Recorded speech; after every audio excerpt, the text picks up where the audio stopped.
My name is Greg Fuller from New Hampshire.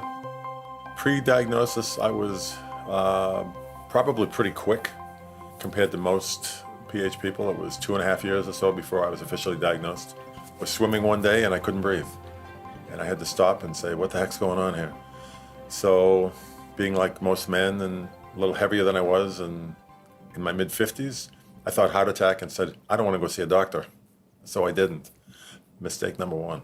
It continued on, got worse the following year, was taken to an emergency room. That was an experience. They found I was loaded with clots, admitted me for the night.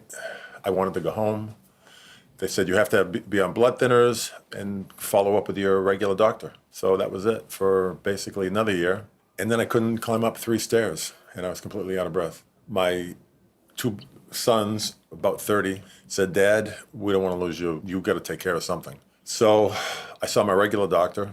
She said, we need to send you to somebody. So in a nutshell, they ran a lot of tests. I found a country pulmonologist up in New Hampshire who was the only one who knew what I had. After the test, and he called me and he said, I need to see you. I went in to see him, and he liked to draw. So he took out a pad of paper and he started drawing on it for me. And he said, this is what you have.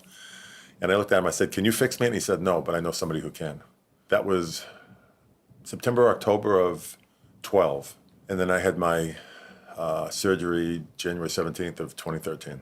They saved my life because the pressures in my heart and lungs were about 100 or more. The normal pressure should be, I guess, in the 20s. But I have distal clots, which are way down deep, and they couldn't get those out. So they got the bigger ones out, lowered the pressures, but my symptoms started to return.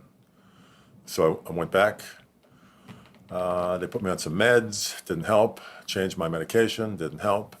Finally found a drug that did work, and it's lowered my pressures into the 40s, but I want more. I used to climb mountains, snowshoe for hours, go on hikes for miles. I was very, very, very active. And now I can't do any of that. But I'm alive, and I'm very thankful for that.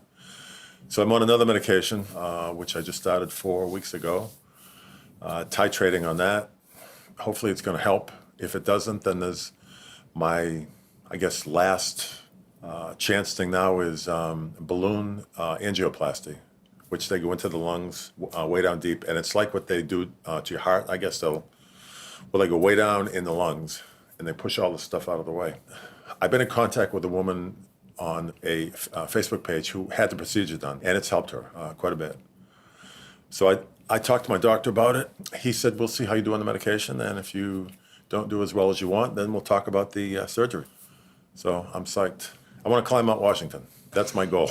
The things I used to love to do, hiking, snowshoeing, climbing mountains. I like to fish now.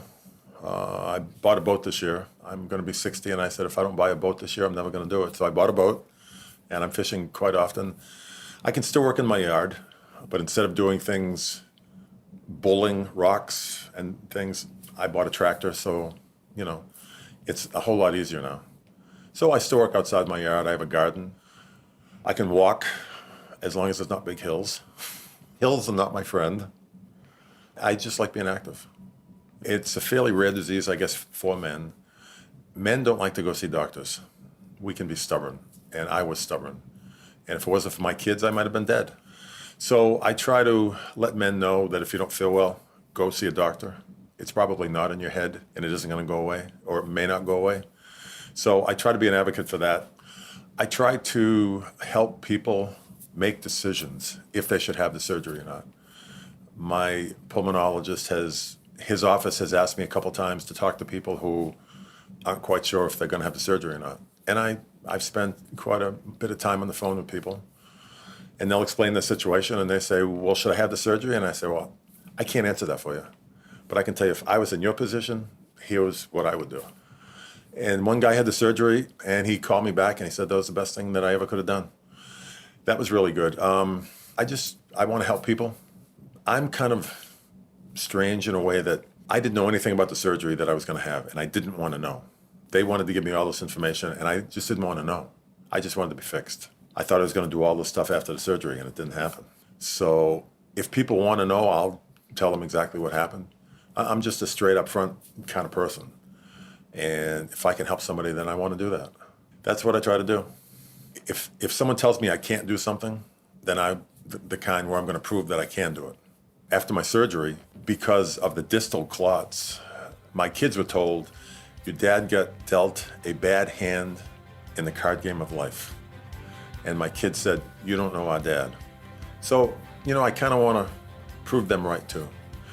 So I walk, I'll walk 5, 6, 7 miles.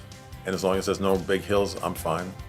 Mountains are out of the question right now, which is too bad, but one of the goals that I was thinking about was walking from Massachusetts to Maine. Now it sounds like a long walk, but it might be 10, 11 miles, just because of the way the states are.